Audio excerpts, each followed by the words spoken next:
Bonsoir tout le monde. Bienvenue à cette conférence ICM Amos. Je me présente, Robert Cloutier, je suis le président de la section ICM d'Amos. On est au cœur de la semaine minière. J'espère que vous profitez des nombreuses activités qu'il y a un peu partout en Abitibi et dans la province. C'est vraiment une belle semaine pour mettre en valeur les innovations de la semaine de l'industrie minière, excusez. Ici à ICM, Amos, on distribue chaque année 5 bourses depuis 2 ans, 5 bourses de 1 000 $ chacune qui vont être tirées parmi les étudiants à temps plein qui assisteront aux conférences en présentiel. Ce qui fait que la feuille de temps qui circule, si vous êtes étudiant à temps plein, indiquez-le. Ça va me permettre de vous ajouter. Chaque présence donne une chance de gagner. La deuxième ronde de tirage, c'est 3 bourses qui vont être données en juin prochain. La feuille de présence aussi me permet de vous envoyer le PDF là, des présentations. Il y a aussi une boîte à l'entrée sur la table à côté de François. Si vous participez pour la première fois, mettez une carte d'affaires. C'est beaucoup plus facile pour bien lire votre adresse courriel qui va me permettre de vous ajouter à notre liste d'envoi. Les gens en ligne, même chose si vous voulez, si vous assistez pour la première fois, n'hésitez pas à envoyer un message dans Zoom ou dans Facebook pour indiquer votre adresse courriel que je puisse vous ajouter. Puis en même temps, en ligne, si vous avez des questions, n'hésitez pas, mettez-les dans le texte là, ou de Zoom ou de Facebook. Ça va nous faire plaisir de les retransmettre aux conférenciers. Puis évidemment, si votre adresse courriel change, n'hésitez pas à nous communiquer. Les conférences sont web diffusées et conservées sur la page Facebook, ce qui fait que vous pouvez retourner les visualiser à votre guise. Je vous demanderai, pour les gens dans la salle, d'éteindre vos cellulaires, s'assurer que le son est coupé. Avant de passer à la conférence principale, on a M. Alain Tivierge de ASIM MICA qui va venir nous donner quelques mots. Alain.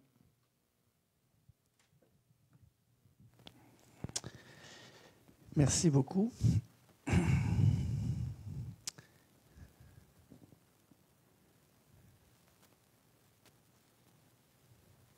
Et c'est ce piton-là ici? En haut? OK. Bon, bien, je vais me reculer pour la lumière. OK. Sur le stage? Oh, j'aime pas ça. Je ne suis pas habitué. Bon, bien, je représente l'accélérateur de commercialisation d'innovation minière. C'est-tu trop fort ou c'est correct? C'est bon? OK. Donc, c'est la bonne nouvelle MICA ASIM. Ça marche-tu? Celle-là ici? Oui.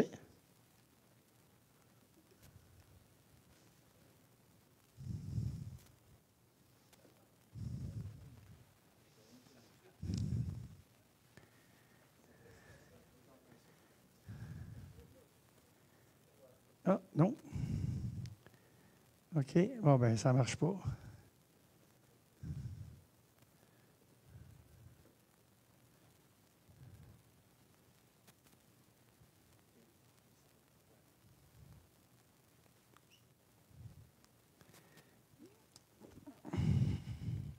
Je vais faire le changement. Ouais, c'est-tu la bonne? OK. Bon, on recommence. Réseau national d'accélération d'innovation minière, la CIM. MICA, c'est l'acronyme en anglais. Et ma job, c'est de faire la liaison internationale pour le réseau pan-canadien. Next. Comme vous pouvez voir, BRIM OBC, Inotech en Alberta, Saxpoly en Saskatchewan, Mars, CEMI en Ontario, MISA au Québec et CNA dans les Maritimes ou les provinces de l'Atlantique. C'est un réseau pan-canadien d'innovation minière. Next. Alors, la CIM, on dirait que ce n'est pas la bonne présente. C'est pas la bonne.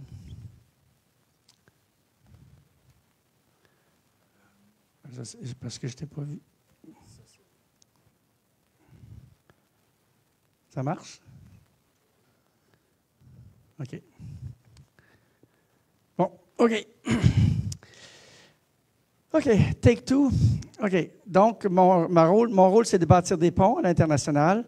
Et dans les 2 dernières années, on a signé des ententes de partenariat avec des écosystèmes d'innovation minière de d'autres pays. Donc, l'Australie, le Chili, l'Allemagne, le Pérou, l'Afrique du Sud. Et on est en discussion avec d'autres pays. Je vais vous les montrer tout à l'heure. Et l'idée, c'est de faciliter, de trouver les expertises pour créer et solutionner des demandes des compagnies minières. Présentement, on a eu, dans le courant des derniers 12 mois, 5 demandes de solutions de compagnies minières comme Vale, Teck, BHP. Et on met ça dans le réseau, non seulement canadien, mais aussi dans nos partenaires dans les autres pays pour voir qui a l'expertise pour solutionner, pour répondre à ces demandes de solutions-là. OK.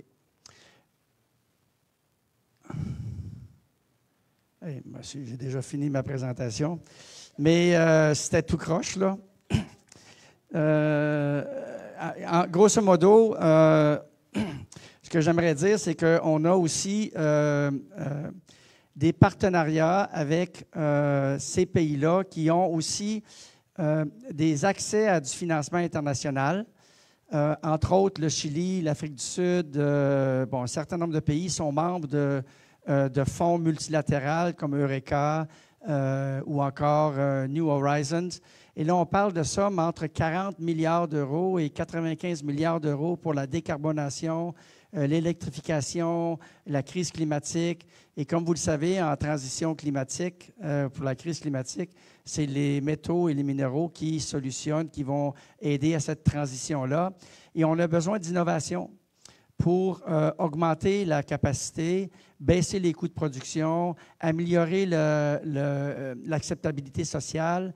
Donc, sur la chaîne de valeur, les solutions passent par les innovations et on a besoin d'avoir accès aux expertises, qu'ils soient ici ou d'ailleurs, pour arriver à ces solutions-là. Et les fonds sont nécessaires aussi pour supporter ça. Alors, à travers le réseau global d'innovation minière, on a accès à mettre des expertises ensemble pour accéder à ces fonds-là. Donc, j'avais préparé des choses, mais ça n'a pas marché. Mais bon, le message a été passé quand même. Merci beaucoup. Puis vous pouvez venir me voir après si vous voulez.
La conférence principale de ce soir est donnée par Mme Cindy Valence.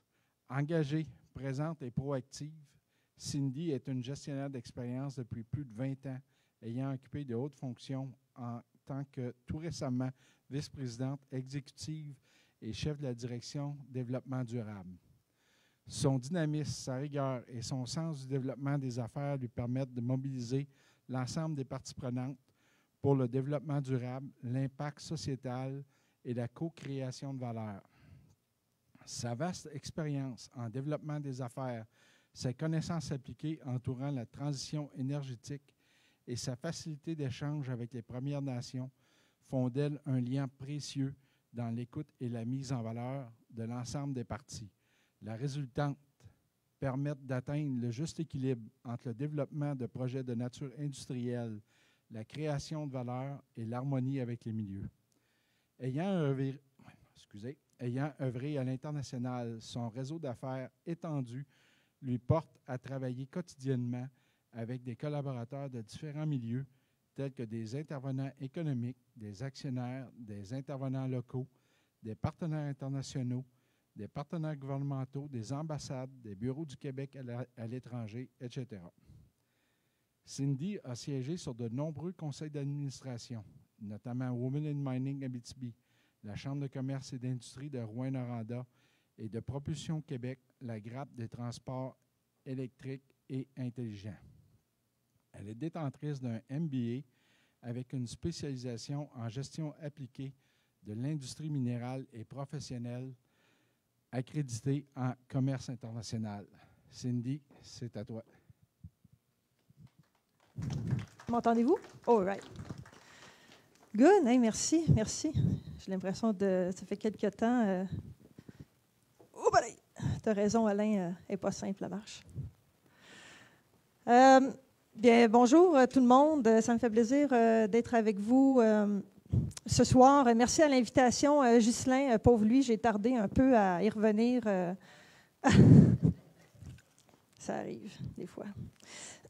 Mais bon, ça me fait plaisir d'être là. Hein. Comme on dit, la vie continue. Puis après quelques réflexions, à un moment donné, c'est assez. Là, lire, s'inspirer. Maintenant, on retombe sur nos pieds, puis on avance. Puis cette opportunité-là est extraordinaire, puisqu'effectivement, c'est l'issue un peu de mon parcours, pas juste récemment, mais également avec 48e Nord. Donc, c'est un mix de différents concepts que je voulais amener un peu pour amener à réfléchir, à penser, à s'inspirer. C'est bon, c'est mauvais, peu importe. Bref, c'est juste pour nous amener un peu dans un autre cadre pour réfléchir un peu à comment interagir avec les différentes communautés d'accueil et comment aussi continuer à développer des projets économiques pour le bénéfice de tous. Vous m'entendez bien, ça va? Oui? All right. Okay. C'est quelque chose, vous me le dites. Sinon, Ghislain m'a dit que pour la période de questions, c'est après. OK, donc c'est parti. Donc, ce que je vous propose comme conférence, très simple, qui je suis, mais Robert a fait une excellente présentation, merci. On va passer par la suite. Pourquoi faites-vous ce que vous faites? Qui sont vos parties prenantes et quelles sont leurs attentes? L'importance de définir une bonne proposition de valeur. L'approche net positive, un récent concept là, sur lequel je commence à m'inspirer un peu. Pourquoi on fait tout ça, puis comment on mélange tout ça, puis une période de questions. Donc, comme je vous dis, on va se promener un peu dans différents concepts, à la fois aussi issus de mon récent parcours également, à la fois chez 48e Nord et aussi chez Sayona. Donc, voilà, c'est moi. Donc, effectivement, je me définis comme une personne assez engagée, présente et proactive. Les missions que je me donne, à la fois personnelles et professionnelles, je me donne à 100%. Puis je crois que ça se reflète également dans toutes les actions ou dans toutes les relations ou dans toutes les missions que j'entreprends. Donc, je suis une personne justement qui embarque les gens, qui implique les gens, qui les amène justement à faire du co-thinking ou à collaborer ensemble vers un développement durable pour un impact sociétal et une co-création de valeur. Je suis assez sensible aussi en matière de meilleures pratiques innovantes. Une des avantages justement chez 48e Nord, quand on voyageait de par le monde, puis Alain est un excellent exemple là-dessus quand tu parles de commercialisation à l'innovation. C'est exactement ça. Comment on peut faire pour sortir un peu de nos pantoufles, puis mettre des running shoes, bien que c'est un petit peu moins confortable, mais ça amène des nouvelles approches qui sont beaucoup plus d'actualité, technologique, puis qui amènent à la fois plus de productivité, puis également un peu plus une facilité aussi à faire des affaires. Puis, je suis aussi une grande ambassadrice de la mise en valeur du savoir-faire québécois, à la fois ici en région, à la fois aussi au Québec, mais également à l'international. Donc, c'est un peu qui je suis pour ceux qui ne savent pas qui je suis. Donc, on y va. Donc, pourquoi faites-vous ce que vous faites? Puis d'entrée de jeu, on va casser la glace tout de suite. Donc, Fred, là, c'est le fun, on est en famille. Écoute, je connais la majorité des gens. Donc, Fred, là, c'est toi qui es sur le spot. Écoute, ton pantalon rose, là, il m'a comme flashé. All right. All right, c'est bon. Ouais, qu'est-ce que tu fais? Commence par ça. Qu'est-ce qui se passe? Ou elle peut se lever? Ah, ça prend un micro, excuse-moi, Fred. Ça a l'air que c'est plus compliqué qu'on pensait. Moi, pendant ce temps-là, je vais aller me chercher mon verre d'eau. 1, 2, test. All Ça right. marche. C'est bon. Vous m'entendez bien? On t'entend. Donc, nous, Forage Rouillé, on offre un service de forage pour l'explo puis pour le minier. All right. Ça, c'est ce que vous faites. Ouais, Super. Puis vous êtes basé où? à Amos. All right, super. Puis comment vous faites ça? On travaille avec nos clients. On va porter les foreuses sur le terrain. On les exporte. On va s'adapter aux différents types de terrains. Si c'est l'hyporté, si c'est chenille, si c'est peu importe. OK. Puis, on fort. C'est bon. Oui. Puis au final, pourquoi vous faites ça? Bien, on le fait pour l'industrie. On le fait pour connaître un peu plus nos ressources, pour... on le fait par amour aussi, on le fait par passion. On est des experts dans le domaine, donc pourquoi on le fait? C'est une bonne question, hein? Une bonne question, hein? C'est souvent ça l'affaire. C'est qu'on sait tout qu'est-ce qu'on fait, on sait tout comment qu'on le fait, mais pourquoi on le fait, au-delà de la fonctionnalité première. Je pourrais rajouter pour l'économie. Ah, c'est bon, OK, tu avais le droit de rajouter ça. OK, donc, tout ça pour dire, puis là, je vous amène un concept un peu plus, vous avez dit, hey, c'est quoi ce concept-là? Simon Sinek, je ne sais pas s'il y a des gens dans la salle qui ont déjà lu son livre « Why ». Puis comme je vous dis, je vous amène un mix de plusieurs éléments là, dans la conférence, là, un mix de tout de choses. Donc, le pouvoir du pourquoi représente une raison profonde qui motive une entreprise ou un projet à sa naissance, à arriver justement sur, exemple, une insertion dans une économie ou peu importe. Donc, c'est vraiment la raison profonde que l'entreprise a envie de s'établir ou que l'entreprise, justement, fait ce qu'elle fait dans son secteur d'activité. Donc, elle fait une référence à la question fondamentale de la motivation du projet. Puis, ce qui est intéressant, bien, ça l'aide justement à voir comment, dans quel angle elle va être en mesure de pouvoir s'insérer en fonction aussi de la connaissance de son milieu. Ça va aider justement tous les leaders qui abordent leur entreprise dans l'angle du pourquoi qu'ils font, va amener justement à onboarder les parties prenantes, donc à les inspirer, à susciter l'engagement, à créer des relations de confiance, puisque les gens vont comprendre pourquoi qu'elle est là finalement. Elle ne vient pas juste développer des activités économiques propres à elle, mais elle a également une raison pour laquelle elle existe. Donc, c'est ça qu'il faut penser à pourquoi qu'on fait ce qu'on fait à tous les jours. Par exemple, pour respiner sur ton exemple, Frédéric. Donc, comme tu l'as mentionné, qu'est-ce que vous faites? Bien, bottom line, vous faites du forage. Carrément ça. Puis comment vous le faites? Bien, vous le faites aussi en créant des partenariats. Vous avez des partenariats aussi avec les communautés des Premières Nations. À la fois ici, vous avez signé avec la coopérative de Picogan, si je ne me trompe pas, récemment. Puis vous avez également d'autres partenariats également dans le Nord. Puis vous êtes soucieux de l'environnement, somme toute, parce que vous êtes écologo. Vous êtes certifié écologo également, ça c'est cool. Puis vous avez tout la sensibilité à l'égard de la santé et sécurité, le bien-être de vos gens. Fait que ça, c'est comment vous le faites. Puis le pourquoi, bien, vous facilitez aussi la découverte de nouveaux gisements qui sont essentiels pour répondre justement à un approvisionnement durable. Donc, on le voit à la fois, les minéraux critiques et stratégiques, là, ça a l'air que c'est pas mal à la mode, là, ça, là, on l'entend un peu, beaucoup. Puis, justement, qui répondent aux besoins croissants là, des différents besoins en matière d'approvisionnement. Donc, c'est votre raison d'être, donc d'être un facilitateur dans la découverte des minéraux critiques et stratégiques, en gros, à froid. Le comment, bien, effectivement, va venir représenter les actions, les stratégies, puis les processus que vous mettez en place. Donc, en somme toute, c'est les principes puis les méthodes pour atteindre vos objectifs. Puis le quoi, bien, c'est ce que vous faites. Donc, c'est les activités d'affaires, puis la résultante tangible, c'est ce que votre organisation fait concrètement, ou c'est ce que le projet, ou peu importe, fait. Donc, ça l'est Simon Sinek, pour ceux qui n'avaient jamais vu qui est-il. Il a fait plusieurs TED Talks, là, vous pouvez voir, vous pouvez le taguer, là, Google. Là. Il est assez populaire. C'est un excellent livre. Il a fait le livre Why, donc le pourquoi, puis il a également fait aussi son récent livre qui est Start with Why, débuter avec le pourquoi, qui est comme son second. Donc, ce qu'il dit, lui, c'est que justement, la raison profonde d'un projet ou d'une entreprise qui est en mesure de définir cette raison profonde-là est en mesure justement de comprendre davantage mieux comment son entreprise, son projet peut venir s'insérer dans une collectivité.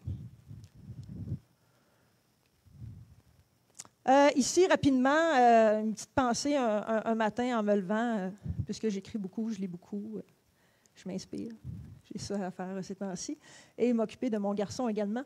Donc, il y a de ces raisons pour lesquelles on se lève le matin. Parce que quand on se lève le matin, on va avoir une raison d'être. On vit, on respire, on est en mouvement. Pourquoi, justement, qu'est-ce qui nous attend à la fin de la journée? Quelle est notre contribution à la fin de notre journée? Donc, ça dit un peu ça. Donc, il y a de ces raisons pour lesquelles nous nous levons chaque matin, faire partie de quelque chose de plus grand que nous, de contribuer à la réalisation de quelque chose d'incomparable, d'innovant et de durable, laisser un héritage de grandeur, tout simplement. Donc, si on y va dans le deuxième volet, qui sont vos parties prenantes et quelles sont leurs attentes?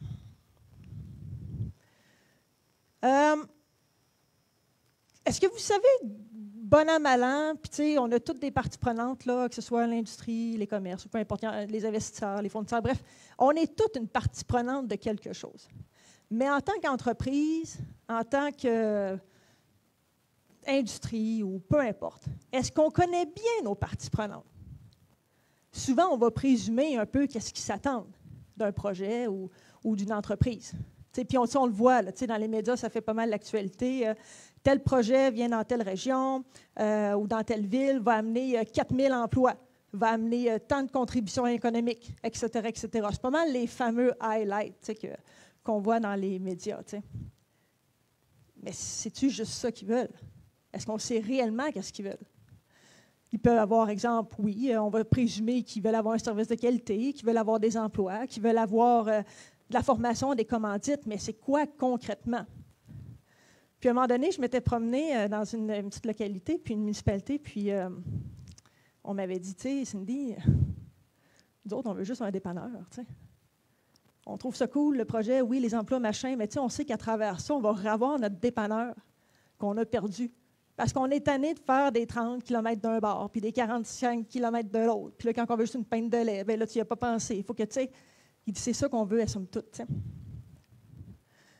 Donc, savons-nous vraiment ce qu'ils veulent? Est-ce qu'on les connaît réellement?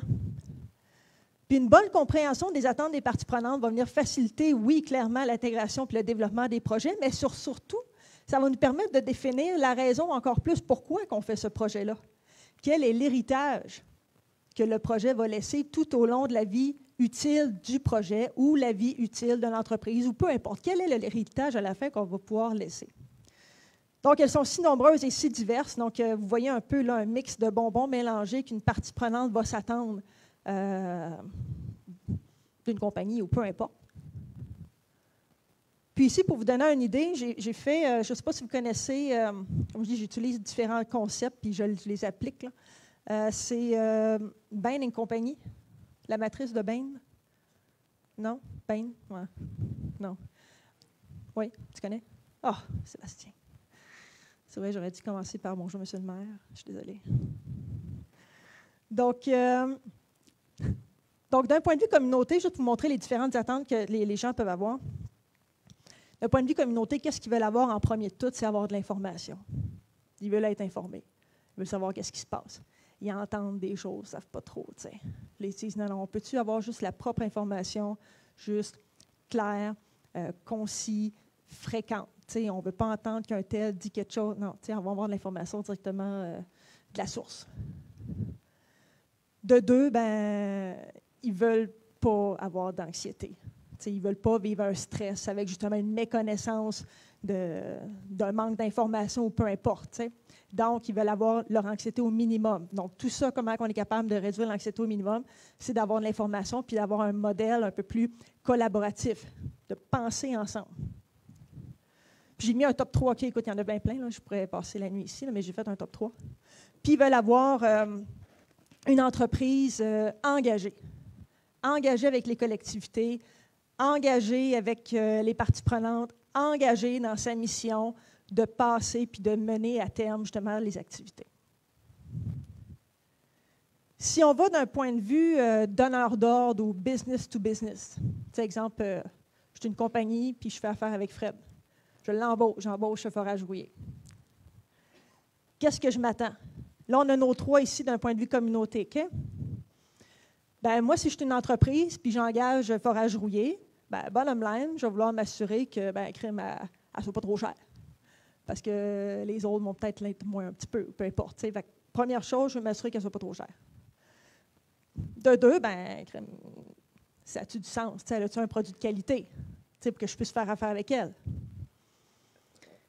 Dans quel délai qu'elle va pouvoir m'amener son expertise ou sa commande ou peu importe. Fait que, top 3, là, c'est pas mal ça que les entreprises business à business vont vouloir retrouver. Si on y va d'un point de vue investisseur, les voyez-vous bien les ronds avec les... Mettons qu'on joue un jeu là, rapidement. Mettons d'un point de vue investisseur, qu'est-ce qu'ils vont vouloir avoir première chose à atteindre? Comment? All right. Quelqu'un d'autre qui veut renchérir? Écoute, pour moi, tu as vu ma présentation, toi, avant. Donc, effectivement, ils vont vouloir avoir une profitabilité. Quoi d'autre? Ils vont vouloir avoir une transparence, donc une divulgation, puis en bonne et due forme régulière. Quoi d'autre? Ils vont vouloir investir dans des entreprises socialement responsables aussi. Okay? Donc, ils vont regarder de plus en plus tous les facteurs, les critères ESG qu'on va voir un peu plus tard également dans la présentation. Donc, tout ça pour dire, voyez-vous, on a 3 types de parties prenantes différentes qui ont des attentes complètement différentes.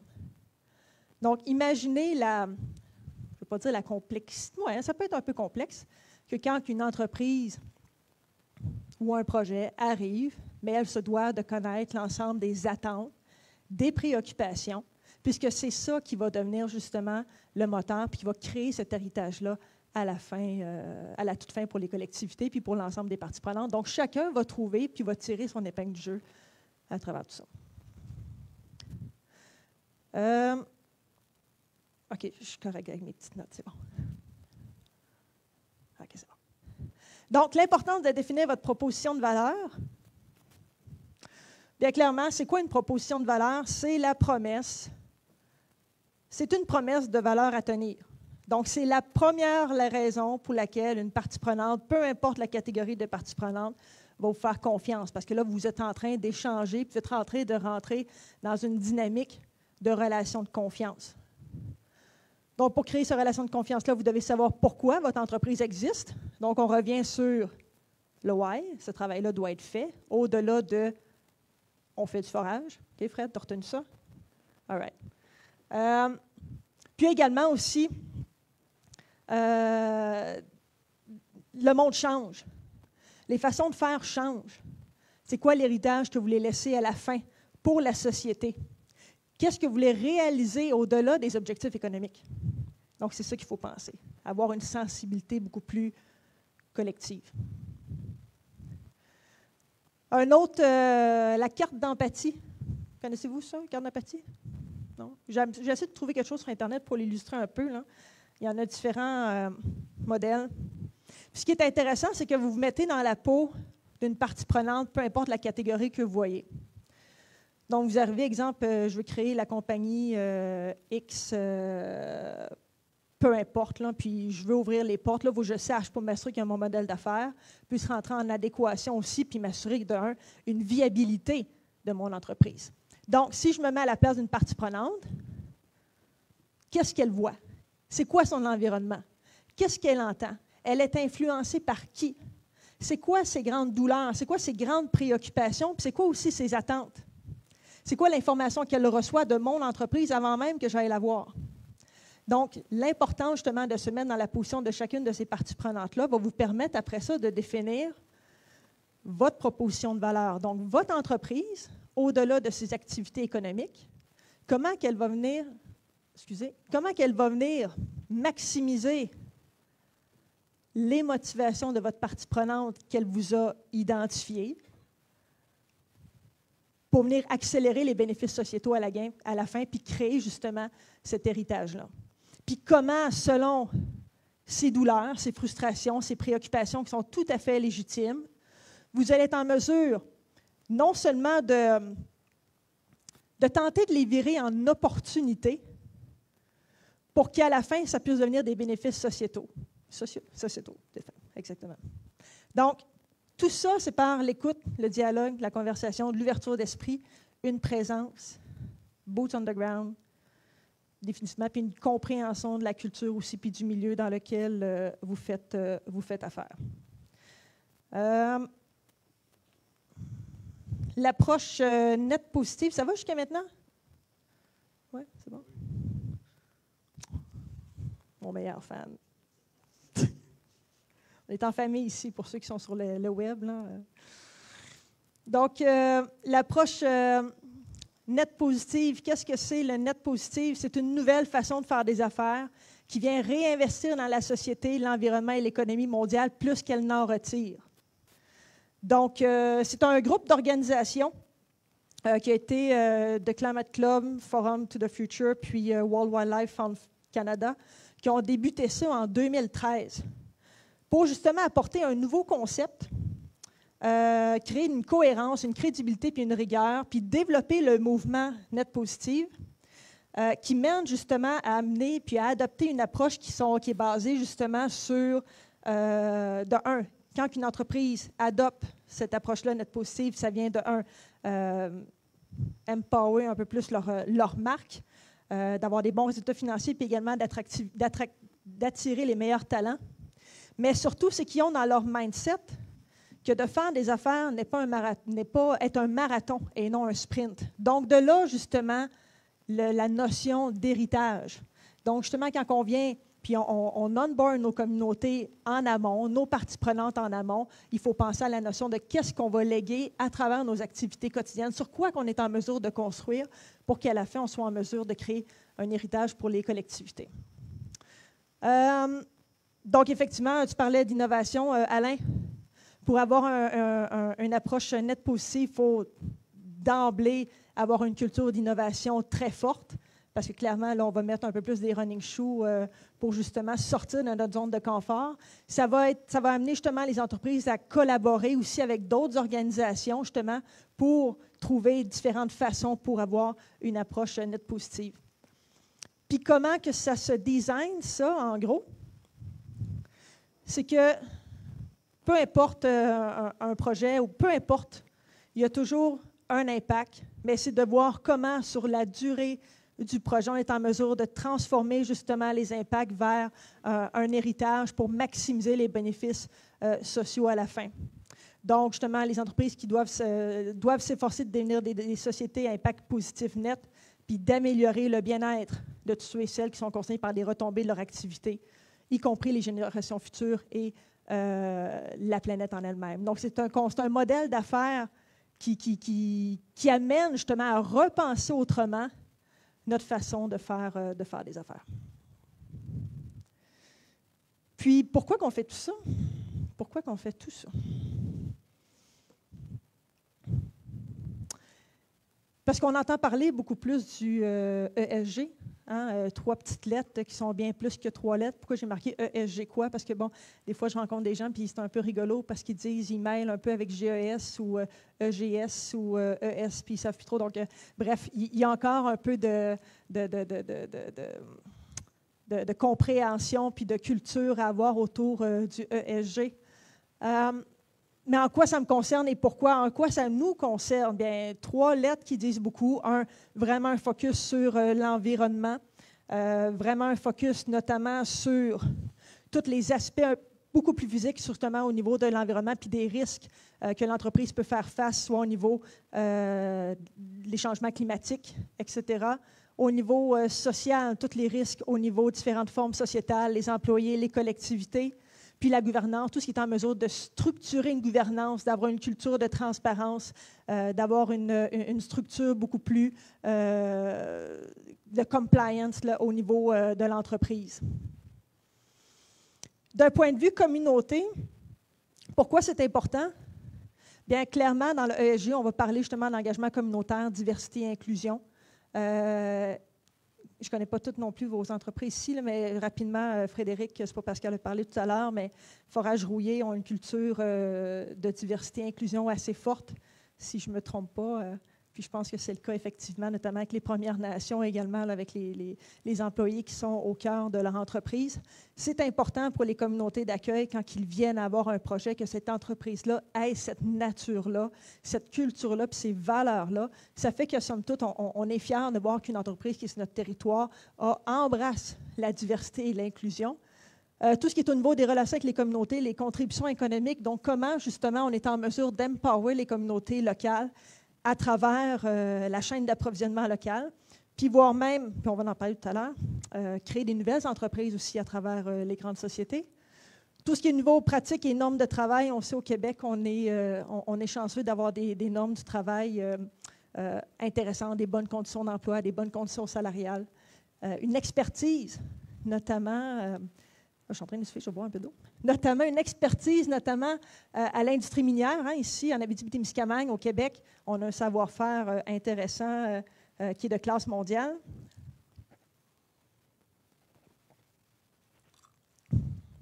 Santé, sécurité, bien-être, clairement. Les communautés, quand il y a une entreprise qui vient sur le territoire ou un projet, ils veulent s'assurer qu'elles appliquent les meilleures pratiques en matière de santé et sécurité. Il n'y a rien de pire que de sentir que notre mari, notre femme ou peu importe, se met dans une situation de danger à chaque fois qu'elle va travailler. Donc ça, c'est de base. D'un point de vue des grands donneurs d'ordre, politique d'approvisionnement durable, de plus en plus dans la matrice décisionnelle, quand vient l'octroi des contrats, c'est plus juste le prix. Je disais ça tantôt que j'avais mis en le premier parce que, somme toute, on regarde tout ça, comment ça me coûte, première affaire. Mais ce qui est inclus maintenant dans la matrice décisionnelle, c'est aussi la main-d'œuvre locale, les partenariats avec les Premières Nations, sinon, voire même des employés directs des Premières Nations au sein de l'entreprise. Aussi, c'est beau combien ça me coûte en termes de dollars, mais comment ça me coûte aussi en matière d'empreinte carbone. Parce que tantôt, quand vient le temps de faire affaire avec des grands joueurs, par exemple, j'ai pris GM dans un contexte de filière batterie, bien, ils quantifient leurs empreintes carbone sur leur chaîne de valeur. Ce qui veut dire que s'ils quantifient sur leur chaîne de valeur, ils vont les chercher justement à travers tous leurs fournisseurs qui intègrent leur propre chaîne de valeur. Donc, ils vont vous demander, parfait, ça me coûte tant de dollars, mais comment tu me coûtes en empreinte carbone? Parce que moi, il faut que je les quantifie. Puis à la fin, il faut que je sois en mesure de le divulguer. Puis si mon compétiteur, il quantifie moins, bien, peut-être que je vais prendre finalement ton compétiteur à toi parce que lui va m'aider à atteindre cet objectif-là. Donc, c'est à penser que justement, de plus en plus dans la matrice décisionnelle d'octroi contrat, ça va arriver, ça. Donc, comment vous, les fournisseurs, vous êtes en mesure de voir de votre côté pour être en mesure de les quantifier. Pour ne pas vous retrouver, ah non, ils m'ont demandé la question, je ne le sais pas, puis là, je n'arrive pas à... Donc, innover. Alain. MISA aussi peuvent aider avec tout ça, les différentes entreprises qui facilitent la quantification de ça. Collaboration internationale pour les chaînes de valeur durables. Donc, effectivement, dans le cadre de la COP, il y a différentes alliances qui se sont faites à l'égard des minéraux critiques et stratégiques pour favoriser une adoption de pratiques durables, inclusives et responsables. D'un point de vue investisseur, bien clairement, de plus en plus, les investisseurs veulent investir dans des entreprises responsables qui appliquent l'ensemble des critères ESG. Plusieurs acteurs du secteur financier, notamment au Québec, ont signé une politique d'investissement responsable, notamment, bon, je les ai notés ici, là, Investissement Québec, la FTQ, CDPQ, justement pour encourager les entreprises à avoir cette sensibilité-là. Puis même ici, en Abitibi-Témiscamingue, là, des grandes entreprises, justement, dont le fonds puis la Caisse de dépôt placement Québec sont investisseurs, ont commencé à demander à ce qu'ils s'assurent d'avoir une stratégie ESG de déjà commencer. Donc souvent, comment on fait ça pour des petites entreprises? C'est important de commencer à se mettre en mouvement. Puis il y a différentes organisations, personnes qui peuvent vous donner un coup de patte.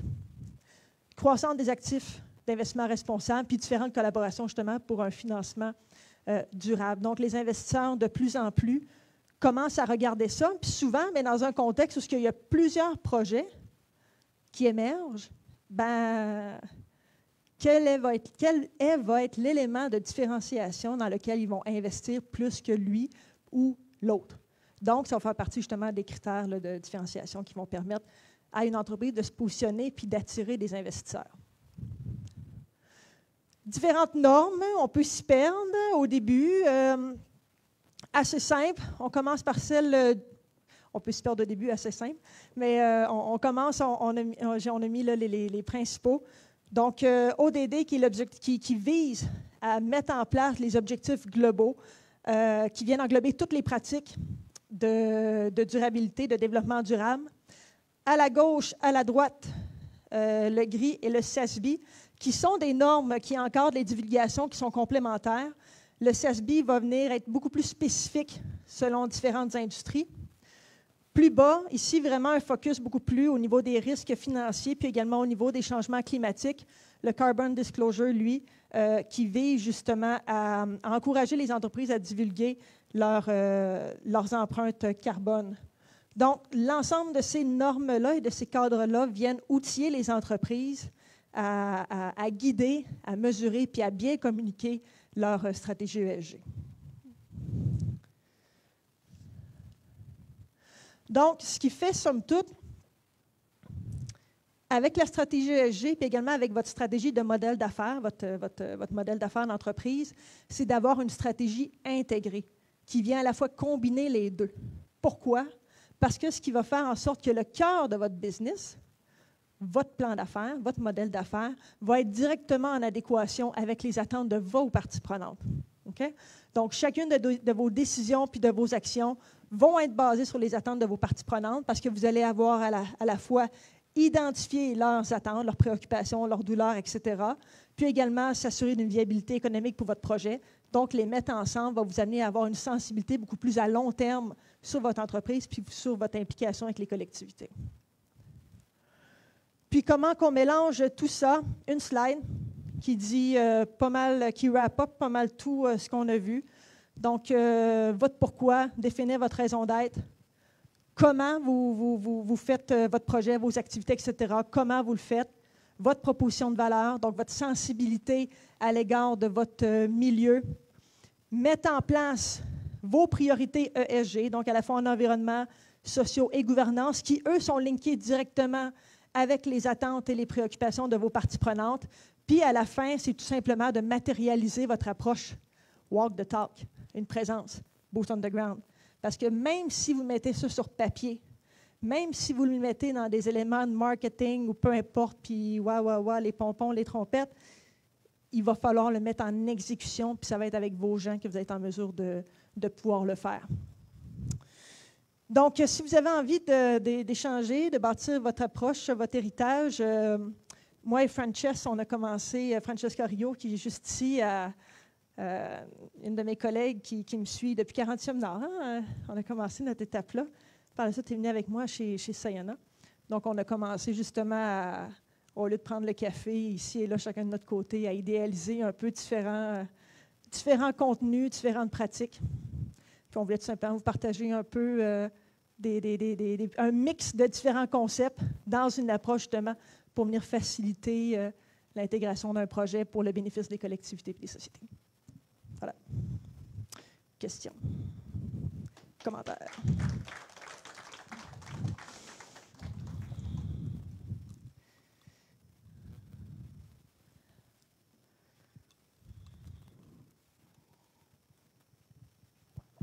Merci, Cindy. Juste pour enchérir sur ce que tu dis, Next Gen Sims, qui est à la 3e génération. C'est un projet de plusieurs dizaines de millions de dollars. Et un des volets, il y a les 4 volets, mais un des volets, c'est justement ça, la décarbonation et les chaînes de valeur. Et ça, c'est en Europe avec une centaine d'entreprises qui travaillent, petites et grandes, dans ce volet-là pour l'industrie minière de demain. Ou encore, X nombre de compagnies, je vais nommer Mercedes qui va être carbone neutre en 2040, bien, ils vont y arriver de la mine au recyclage en incorporant dans leur chaîne de valeur des fournisseurs qui ont non seulement le prix, mais aussi qui rencontrent leur objectif de décarbonation. Donc, on va y arriver, on y est déjà et ça ne va qu'augmenter. Merci, Alain. Je viens de voir qu'il me manque un... Oui. D'autres questions? Commentaires? Ouais. Salut, Guy. Salut, Cindy. Moi, j'ai vécu dans des grands projets. À l'époque, c'était, on exigeait la certification ISO 9001 ou ISO 14001. Et quand les sous-traitants et fournisseurs n'étaient pas habilités parce qu'ils ne l'avaient pas intégré dans leur façon de fonctionner, c'était le donneur d'ordre qui, lui, devait être certifié, qui garantissait ces méthodes-là. Dans un avenir rapproché, est-ce que ces éléments-là, par rapport au ESG, risquent d'être plutôt imposés, soit de façon gouvernementale ou par les donneurs d'ordre, pour être qualifiés pour soumissionner? Bien, c'est intéressant ce que tu amènes, Guy. Puis ça l'amène, puis je ne l'ai pas mis en wording, mais tu viens d'ouvrir la porte au niveau du renforcement des capacités.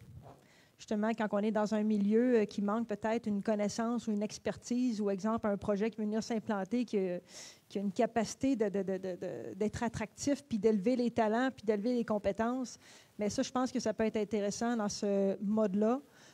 Puis il y a des projets, là, on avait regardé avec la MRC d'Alma, justement, là, à un certain moment, pour déposer un projet dans cette mouture-là, pour être un grand donneur d'ordre qui allait venir faciliter un renforcement des capacités pour les collectivités d'accueil, puis justement, créer à la fin, là, au-delà de la vie utile d'un projet ou peu importe, là, de renforcer une expertise, puis de permettre à d'autres joueurs, d'autres donneurs d'ordre de venir également s'implanter. Mais effectivement, différentes normes peuvent être exigées aussi, là. Mais je pense que la notion de renforcement des capacités peut être intéressante dans une entreprise, un donneur d'ordre qui vient s'installer pour raiser up un peu là, les collectivités puis créer de l'entrepreneuriat aussi.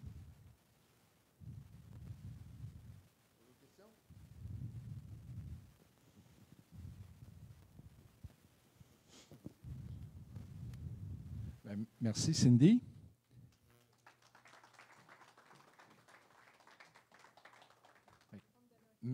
Ben, pas un T-shirt, un polo. Y a-t-il mon 16? All right. J'avais tout amené 16. Ah, c'est bon. Merci. Pour être bien sûr que tu sois habillé propre. Ah, dans la côté. On se met là. C'est correct? J'espère que tu joues au golf. Oui, une fois par année. Correct, c'est suffisant. C'est bon. Mais on a aussi une toile pour toi. Je vais inviter la peintre à venir le remettre. Ah, excusez. On a aussi une toile pour toi, puis j'invite la peintre à venir te la remettre. Wow, merci beaucoup. Très apprécié. Merci. On se casse?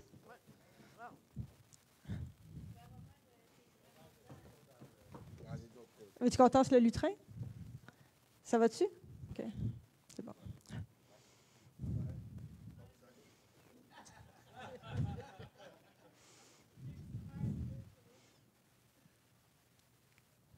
Merci. Merci beaucoup. Merci. Magnifique. Merci, Robert. Ça se trouve être quel lac, Madame Marie? Ça se trouve être quel lac? OK, c'est une inspiration d'un lac. OK. Une photo d'une carte postale qu'on a ramassée. Ah, c'est super.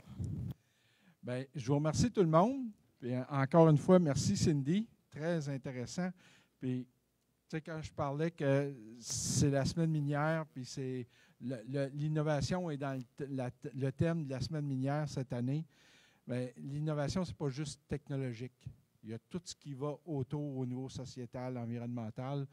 Puis la conférence de Cindy rentre exactement dans cette partie-là. C'est intéressant. Ça fait différent un peu des conférences qui sont souvent beaucoup plus techniques.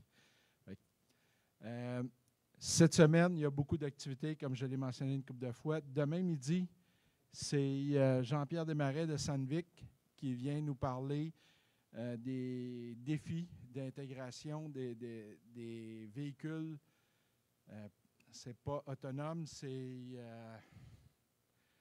j'ai un blanc de mémoire sur le terme, là, mais je pense que c'est pas mal ça. Le véhicule qui se promène tout seul, là, qui n'a pas besoin intelligent.